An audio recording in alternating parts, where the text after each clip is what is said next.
1. Looks are the most important factor for man's dating success. 2. Women care about looks more than men.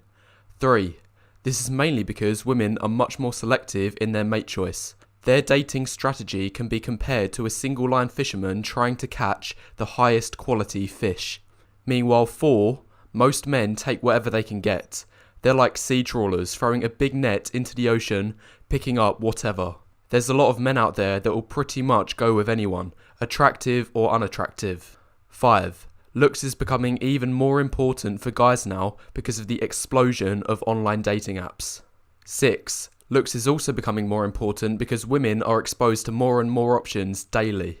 What's the fastest way to narrow down 100 options? Easy, just get rid of anyone short, ugly, bald, and so on. 7.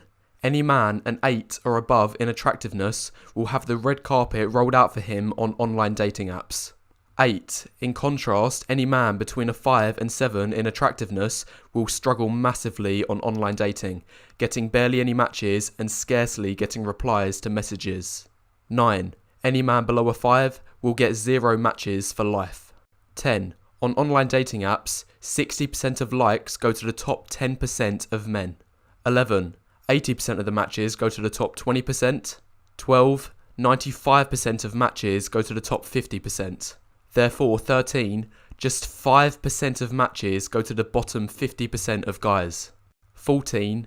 These statistics also show that looks are mostly objective. There is very little room for opinion or preference. 15. A man's money now means nothing to women as they can instead either work for themselves or rely on the government to provide resources instead. 16. Any man that gets in a relationship based on his money has no real attraction from the woman. It is all fake love. 17. His only purpose is just to provide resources for her, whether it be pay for her bills, expensive dates, holidays, and so on. 18. Any man that gets a relationship mainly because of his money will likely get dumped as soon as he loses his job or investments.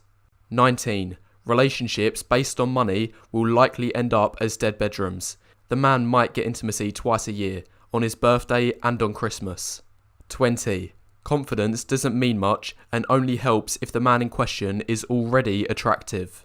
21. This is because if an unattractive guy is confident, it is often seen as creepy or arrogant.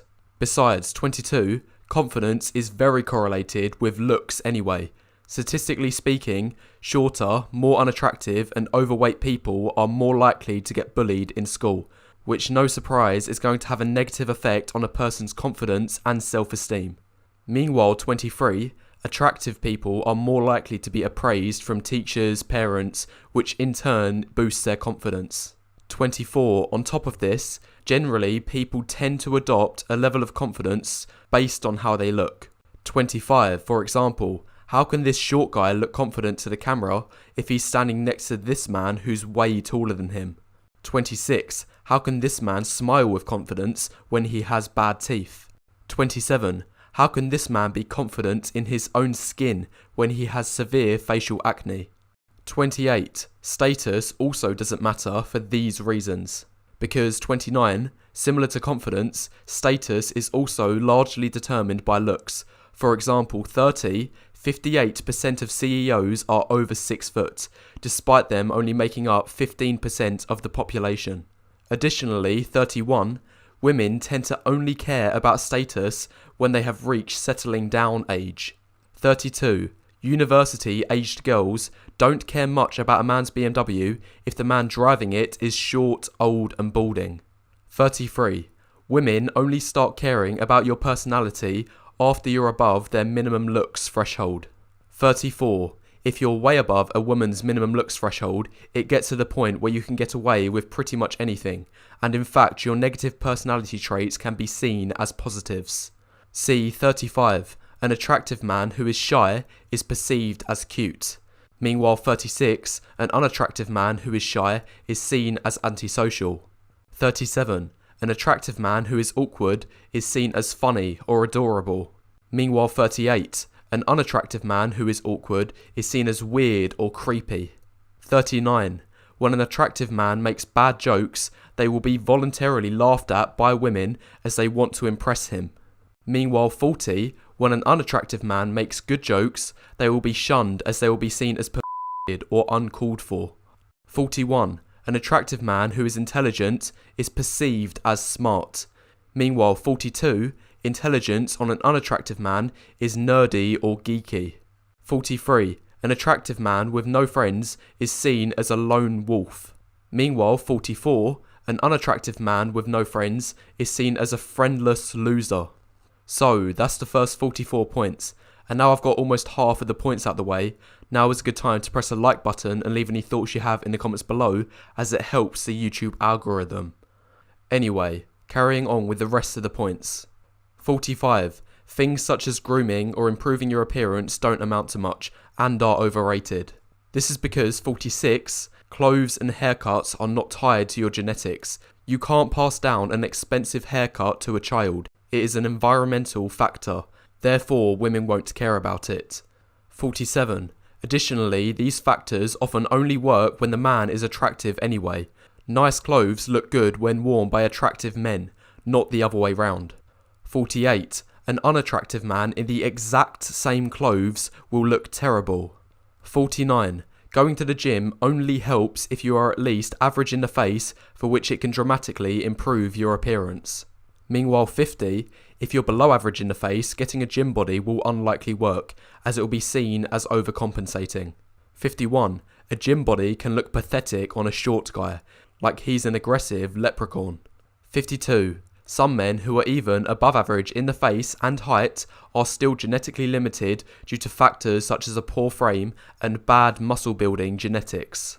53. If a man has good height who was previously overweight, lowering his body fat percentage in the gym can completely transform his attractiveness. However, 54. This is only the case if the man's underlying facial structure is attractive. If the man is unattractive beneath the fat, he'll barely be in a better place than he was before. 55. The only difference between a friend and a boyfriend is how physically attractive you are. 56. Most mainstream dating advice is simply awful, and it only serves to temporarily make people feel better about themselves.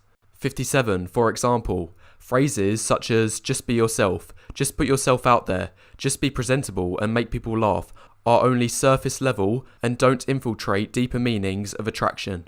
58. In fact, any dating advice that starts with just do whatever is probably going to be terrible advice. 59. The number of men excluded from the dating market is increasing year after year, and this is mainly because of rejections based on looks. 60. The attractiveness of your face is determined by your facial bone structure and is almost entirely genetic. 61. The importance of facial features goes eyes first, then jaw, then hair, then mid-face. However, 62, it is better to score averagely in everything rather than having one or two fantastic features along with one outstandingly bad feature. For these two guys, the man on the left is more attractive than the man on the right because he has much better consistency, and this is despite having a lower overall score. 63. Surgery may be one of the only potential solutions for men with unattractive features. 64. Height is an attractive trait as it is seen as a display of dominance. 65. The ideal height for men falls between the 6'2 to 6'4 range. However, men who are 6 foot are also in a good spot and don't have anything to worry about. 66. Every inch you have lower than 6 foot is seen as a small blow to your overall attractiveness. This is the danger zone. Meanwhile, 67. Heights 5'7" and below are in the no-go zone. Persistent rejections will occur solely because of height, and this is true even with an attractive face. 68. On the other side of the spectrum, heights taller than 6'4" are still good but have a few negatives going for them. Namely, it can increase the likelihood of falling into a niche market, also the likelihood of having an elongated horse face or a lanky body and frame will increase. Therefore, the ideal remains at 6'2 to 6'4". That said, those who are 6'5" and above are still better off than the average heighters of 5'9 to 5'11". 70. Balding can destroy a man's chances in the dating market, even if he was successful in the past. 71. Although it is still possible to be attractive if you're bald, the black pill teaches that less than 5% of men can pull off the bald look, and those people would usually need to be attractive to begin with anyway. 72. Balding will give the appearance of being 10 years older than your true age. 73. Men reach their attractiveness peak between the ages of 20 and 28. 74. Men younger than the age of 20 may not have a fully developed face yet, therefore they're not as attractive. Meanwhile, 75. Men older than the age of 28 will increasingly face issues caused by aging, such as balding, skin degradation, wrinkling, and so on. 76. This process of aging will likely start off slow, but accelerate rapidly into a man's mid-30s. 77. Women reach their peak of attractiveness between the ages of 18 to 24. 78. The peak of attractiveness for women is narrower than men's because aging affects women faster, and this is due to women's smaller fertility window. As you can see from the chart on the right, men's decline in fertility is much more gradual. 79. The ideal P length is 6 inches or greater. 80. 5 inches is seen as an uphill struggle. Again, this is the danger zone. 81. Anything below 5 puts you in a very difficult situation. 82. Women of all ethnicities have a preference of dating ethnically white men. However, 83. Chads are their own separate class. 84. Women will never tell men the truth about just how important looks are. 85. The main reason for this is to avoid causing upset. 86. Instead, women will tell men personality matters the most in order to keep those guys in the friend zone and or keep receiving attention and validation from them. 87. Women only date up in terms of value. There is no dating down out of sympathy because she feels bad for the guy who can't find anyone else. 88. And if there are no men available for her to date up in value, she would rather share a Chad than have a beta all to herself. 89. The only exception to this is where a woman will deliberately date down with a guy in order to seize control of the relationship. 90. This will often lead to things such as the woman will decide if and when intimacy happens, or 91, the man needs to compensate for his lack of looks by contributing disproportionately more financially towards the relationship. 92. Polygamy is becoming an ever more present reality for the future of the dating market. 93. It is impossible for any woman, irrespective of her attractiveness, to not be able to get intimacy within the very next 24 hours. 94. Dating is like supermarket shopping for women, but like trying to find life in outer space for men. 95.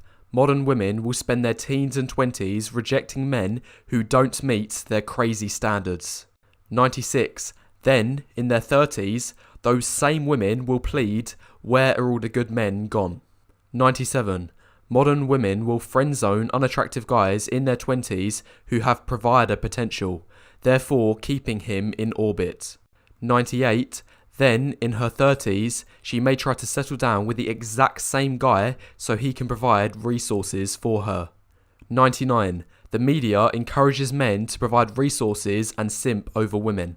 For example, just look at Valentine's Day. It's all about the man proving himself and buying gifts for the woman.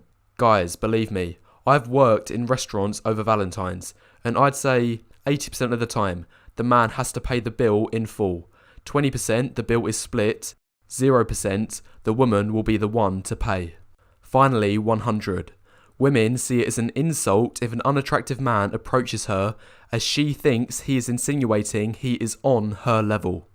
So that's all 100 of my points of the black pill. Here is a list of all the categories, and I have attached timestamps here so you can re-watch parts of the video if you need to rejig your memory. Anyway, that's the video. Be sure to press the like button and leave any thoughts you have in the comments below, as it helps the YouTube algorithm.